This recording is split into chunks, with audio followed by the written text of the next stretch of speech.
Hey peeps, welcome back to my channel. It's good to see you again.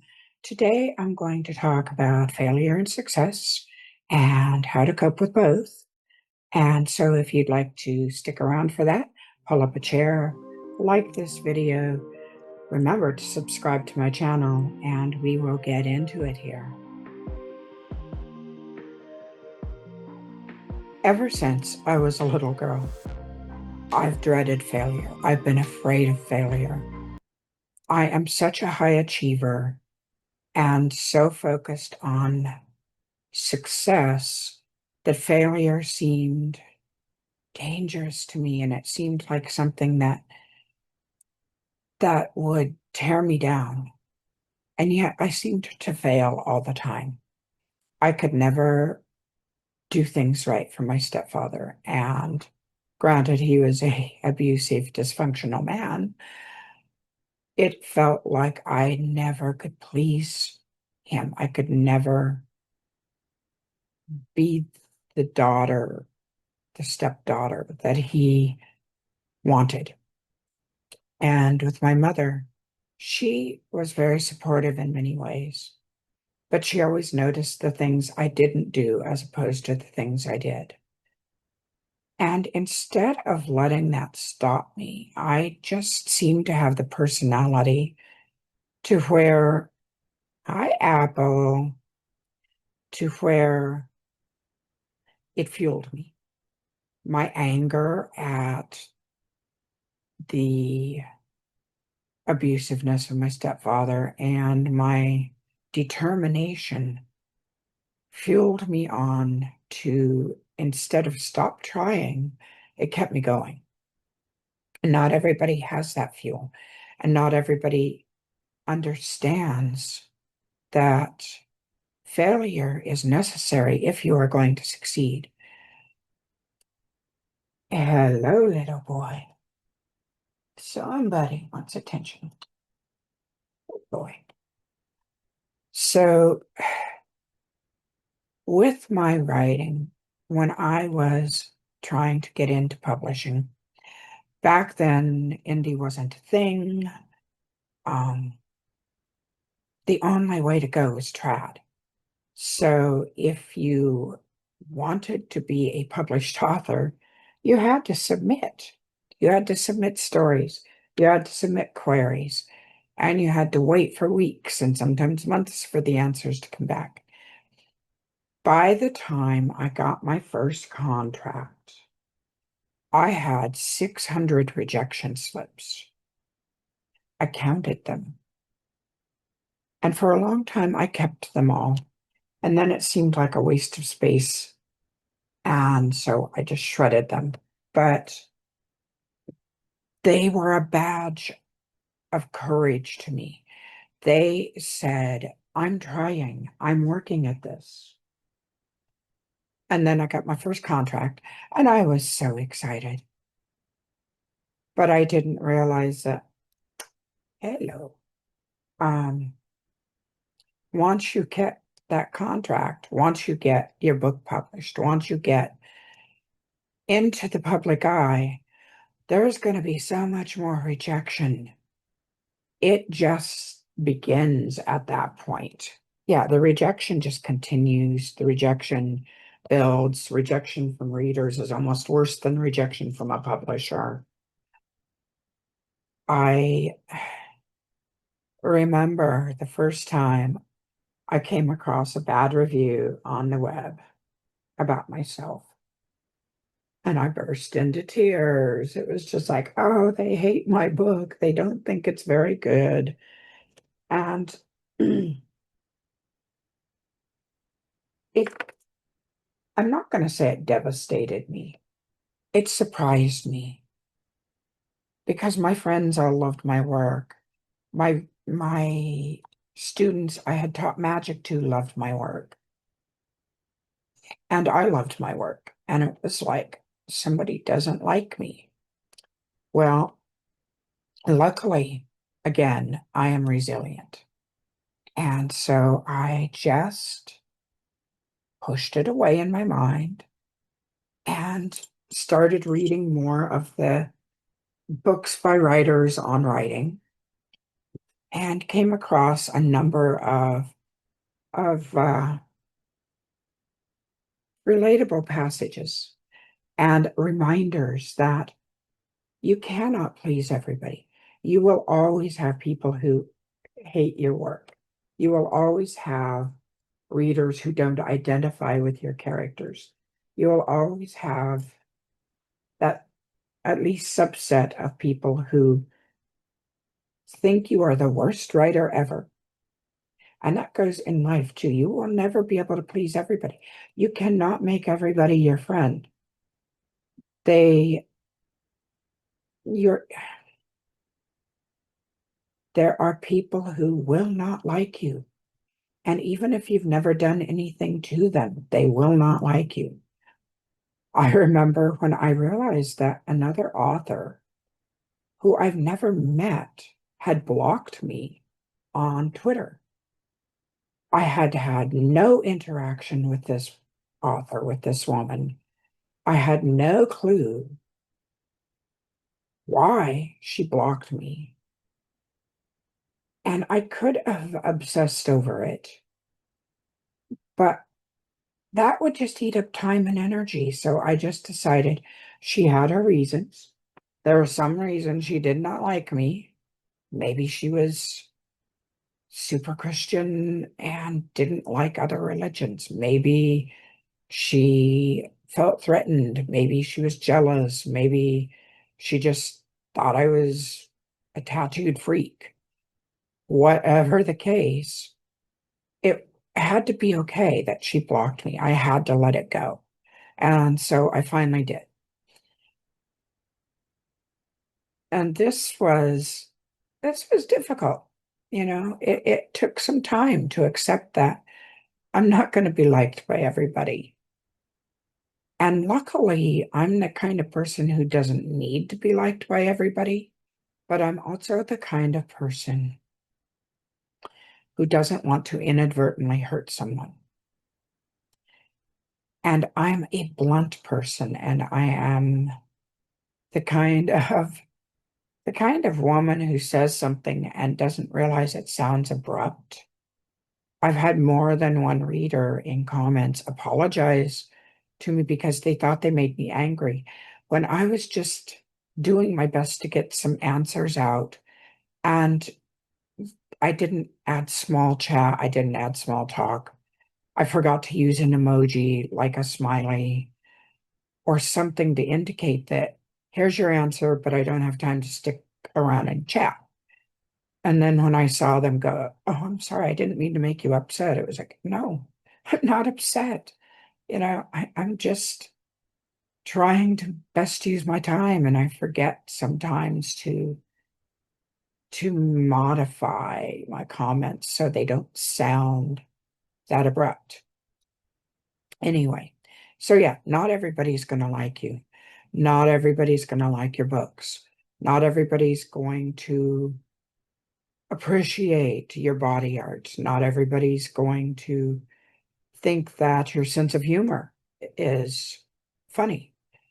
I'm very peculiar with my sense of humor, and there's a lot of humor that I just don't really relate to.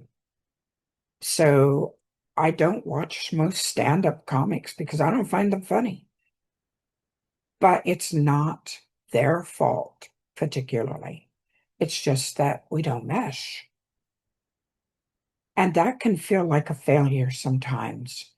If I were the comic and see someone who's just sitting there staring at me, yeah, maybe I would feel like, oh, I'm not reaching that person. Just like with being a writer, my books, I'll get bad reviews, and the inner part of me wants to sit there and think, yeah, you don't understand my work. But the core of it is my work is not for that person.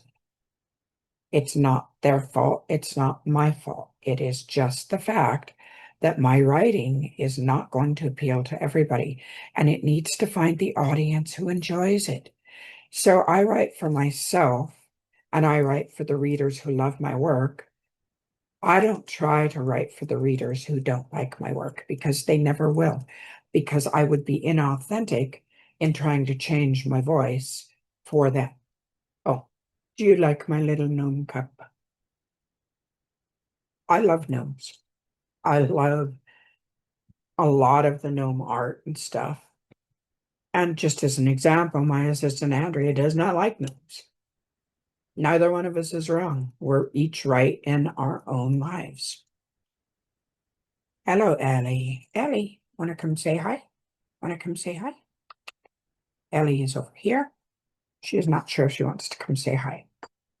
So, how do you deal with it when you feel like someone doesn't like you, someone doesn't like your work, or a publisher says no if you're still trying to get into trad publishing, or your readers don't buy it, and they've seen it? Because if they don't know a new book's out, how can they buy it? Um, that one's hard. That one is difficult. I have a couple series that did not do well at all. And people, a small fraction of people liked them. I call it the vocal minority because I hear a lot from the people who like some things on my lesser known work, oddly enough. But if I went by that and wrote only those books, I would be writing for a very small subset of writers. Like my bewitching, again, goopy eyes. We don't want goopy eyes. Ah, my Bewitching Bedlam series did not do well. It appealed to a small subset of readers, and it did not sell. And I am not writing more in that series because I cannot make a living off of it. I cannot pay my mortgage with it. And while I had fun writing it, it's a little lost lamb out there, and I have to let that be okay. You have to let it be okay that some things are not going to appeal to others. And I think this can be true in all of life. It has to be okay that some of your art, regardless of what kind of art, is just never going to go anywhere. And it doesn't mean that you failed with it. It means you tried. It means you took a chance. And while you may have loved it, and that is absolutely the core of art, is loving what you're doing, expressing yourself through a medium. Not everybody's going to respond to it. And if you let that define you and think, I'm a failure because they didn't like this, I'm a failure because my last book didn't sell enough copies, I'm a failure because they didn't like the painting I drew, I'm a failure because I didn't get great reviews, then you're never going to be confident in yourself. We're all human. We make mistakes, and sometimes even when we do something right and it doesn't hit, that can fail, and it can feel like it makes us a failure. But just because we fail doesn't mean we are a failure. Separate those two things in your mind. And remember, this career, writing especially, is cyclic. Well, we see that in fashion too. We see that in music. Things come around again. At sometimes urban fantasy will be at a lull, and then it will rise up again and be at a lull. And very few fashions, genres, etc., go out of style forever. Chick lit kind of did. It had a heyday and then it seemed to have vanished, but I think it has probably resurfaced somewhat different in a different genre. So just because one thing that we write doesn't hit doesn't mean that we are a failure. Don't take it too hard. Don't own the word failure. You can say, I failed with this series. give it a caveat. I failed to find the readers who would like this series. I failed to write a book that appealed to the masses. Not, I am a failure. I really want to stress that too. Um, because some failures, some fails, let's use the word fails, can seem so big that they consume us. So back in 2015, when I found out that Berkeley was not going to finish the Other World series, and they didn't want any more Fly By Night or Whisper Hollow, I felt like an absolute failure. My books were still making them money, but they didn't want more of them. And then I noticed that was happening to other writers besides me. It was like a whole subsection of us at that point sort of got shuffled out the door. And it took me a year to know that I could manage it in indie. I could manage to turn my career around, go indie, make a living, continue to write what I loved, and everything would be okay. But it took a long time to get the sting of that fail, of being told, no, we don't want you. We don't want your books anymore, out of my system. And it hurt. But then I knew I had to move on. And a friend of mine helped me make it through that first year. I was terrified. I was petrified that I couldn't succeed in indie. I had no clue how to change directions. And luckily, a group of wonderful women who I am friends with to this day, and we have a readers group on Facebook together. They helped show me the ropes. They helped me learn how to pivot. And that's one of the big things about when you have a major failure. You need to learn how to pivot, how to turn it around and make what is coming out of that work for you. So how can you pick yourself up after a big failure, after a big,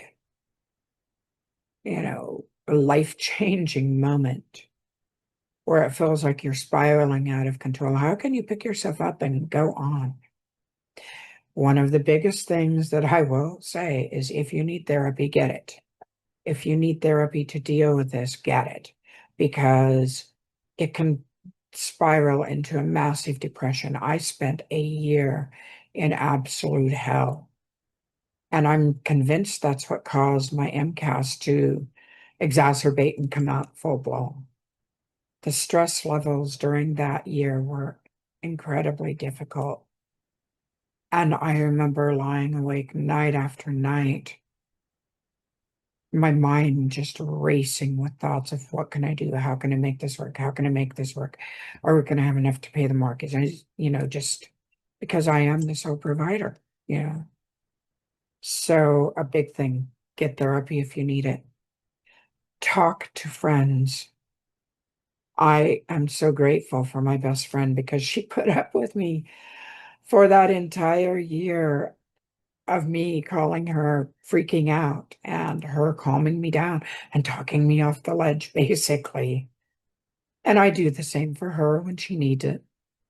So find good friends who you can talk to, who don't indulge your panic, but who help you make sense of it if they can, or who listen and let you talk it out so that you can see clearly.